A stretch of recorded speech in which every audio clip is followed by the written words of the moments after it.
അഭിമാനം എന്ന് പറഞ്ഞാൽ പൊളിഞ്ഞതാ പുതിയത് ഒരുപാടുണ്ട് ബിന്ദു ചേച്ചി പറയാനായിട്ട്. ഇവിടെ നിർമ്മല സീതാരാമൻ അടുത്ത പ്രധാനമന്ത്രിയാണ് എന്ന് അഡ്രസ് ചെയ്തുകൊണ്ട് ഇവിടെ അവതരിപ്പിച്ചിരിക്കുകയാണ് കൊല്ലത്തിന്റെ MP. അങ്ങനെ പറഞ്ഞിരുന്നോ നിർമ്മല സീതാരാമൻ അടുത്ത പ്രധാനമന്ത്രിയാവുമെന്ന് പറഞ്ഞിരുന്നോ? പ്രേമചന്ദ്രൻ എന്തായാലും അത് പറയത്തില്ലല്ലോ. അദ്ദേഹത്തിന് ബുദ്ധിയും വിവേകമുള്ള ആളാ.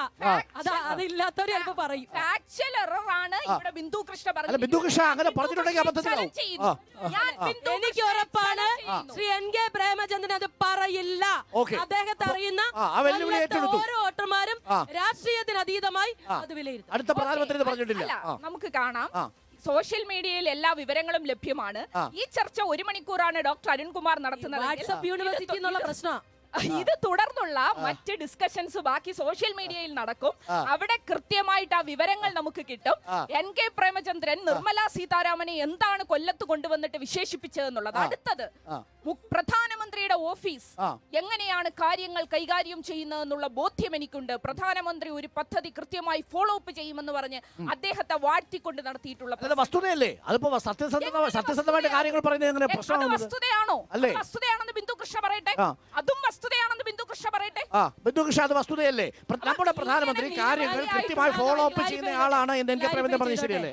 കുണ്ടറ റെയിൽവേ സ്റ്റേഷൻ ഉദ്ഘാടനത്തിനാണ് ചിന്ത ഇപ്പൊ പരാമർശിച്ച സംഭവം. പക്ഷെ അത് വളച്ചൊടിച്ചതാണ്. അവിടെ DCC general secretary Shri Antony Jose ഈ പദ്ധതി എങ്ങനെ നടക്കാനാണോ എന്ന് സംശയം തോന്നിയപ്പോ ഇത് നടക്കും, PM ഓഫീസിൽ നിന്ന് ഫോളോ അപ്പ് ഉണ്ട്. PM ഓഫീസ് നിന്ന് നരേന്ദ്രമോദി ആയാലും പിണറായി വിജയൻ ആയാലും ഇനിയിപ്പോ ആരായാലും പ്രധാനമന്ത്രിയുടെ ഓഫീസ് കൃത്യമായി ഫോളോ അപ്പ് ചെയ്യുന്ന ഒന്നാണെന്ന് പ്രതിപക്ഷത്തു നിന്നുള്ള MP പറഞ്ഞാൽ BJPക്ക് അംഗീകാരം. BJPയുടെ അംഗീകാരമല്ല. അദ്ദേഹം പറഞ്ഞത് ഓഫീസ് എന്ന് പറഞ്ഞാൽ എവർ എക്സിസ്റ്റിംഗ് ആണ്. അത് അവിടെ പ്രധാനമന്ത്രി വരും ഡോക്ടർ മൻമോഹൻ സിംഗ് ജി ആയിരുന്നു. അതിനു മുമ്പ് രാജീവ് ജി ആയിരുന്നു. അത്ര നിഷ്കളങ്കമാവാൻ പറ്റുമോ? ഇപ്പൊ മൻമോഹൻ സിംഗിന്റെ പ്രൈം മിനിസ്റ്റർ ഓഫീസ് അല്ലല്ലോ ഇത്, നരേന്ദ്രമോദിയുടെ പ്രൈം മിനിസ്റ്റർ ഓഫീസ് അല്ലേ? നരേന്ദ്രമോദിന് എന്താ ഉറപ്പ്? ഉറപ്പുണ്ട്, എനിക്ക് ഉറപ്പില്ല. അല്ലല്ല, പ്രധാനമന്ത്രിയുടെ ഓഫീസ് കൃത്യമായി PMO പ്രധാനമന്ത്രിയുടെ ഓഫീസ് കൃത്യമായി ഫോളോ അപ്പ് ചെയ്യുമെന്ന് പ്രതിപക്ഷത്തു നിന്നുള്ള ഒരു MP പറയുമ്പോൾ അത് സത്യസന്ധമാണെന്ന് നമ്മൾ വിശ്വസിക്കൂ. അല്ലേ? അതിനെയാണ് ദുർവ്യാഖ്യാനം എന്ന് മലയാള ഭാഷയിൽ പറയുന്നത്. അല്ല, പിന്നെ നമ്മൾ പറയാവുന്നൊരു ഭാഷയെ പറയൂ ബിന്ദു കൃഷ്ണ. അതായത് പ്രധാനമന്ത്രിയുടെ ഓഫീസ് കൃത്യമായി കാര്യങ്ങൾ വിലയിരുത്തുന്നു എന്ന് NK പ്രേമചന്ദ്രൻ പറഞ്ഞത് മോദിക്കുള്ള അംഗീകാരമല്ലേ?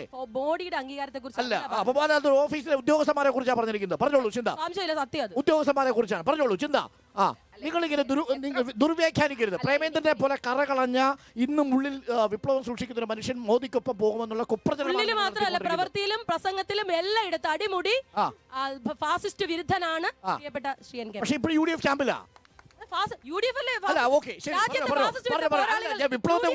വിപ്ലവത്തെ കുറിച്ച് പറഞ്ഞോളൂ ചിന്ത.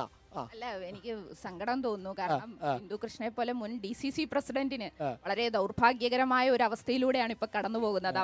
കാരണം അവർ വളരെ കഷ്ടപ്പെട്ട് പ്രേമചന്ദ്രനെ ന്യായീകരിക്കുന്നു. ചിന്തയെ പോലെ CPM-ന്റെയും DYFI-യുടെയും SFI-യുടെയും CIT-ന്റെയും ഒക്കെ നേതാക്കന്മാർ ധാരാളം പ്രവർത്തിക്കുന്ന കൊല്ലത്ത് ആ രാഷ്ട്രീയക്കാർ ഒരു സ്ഥാനാർത്ഥി എടുത്താതെ പ്രിയപ്പെട്ട ശ്രീ പ്രേമചന്ദ്രൻ MP മറു സ്ഥാനാർത്ഥി ശ്രീ മുകേഷിന്റെ സംവാദത്തിന് ക്ഷണിച്ചു. സംവാദനമോ? ഇതെന്താ? ഞാനില്ല എന്ന് പറയുന്ന ആളിനെ പിടിച്ച് സംവാദത്തിന് എന്തുകൊണ്ട് മുകേഷ് തയ്യാറാവുന്നില്ലെന്നുള്ളതാണ് ചോദ്യം. അല്ല, ബിന്ദു ചേച്ചി ഇപ്പൊ എന്താ പറഞ്ഞത്? ബിന്ദു ചേച്ചിക്ക് ആരാണ് സഖാ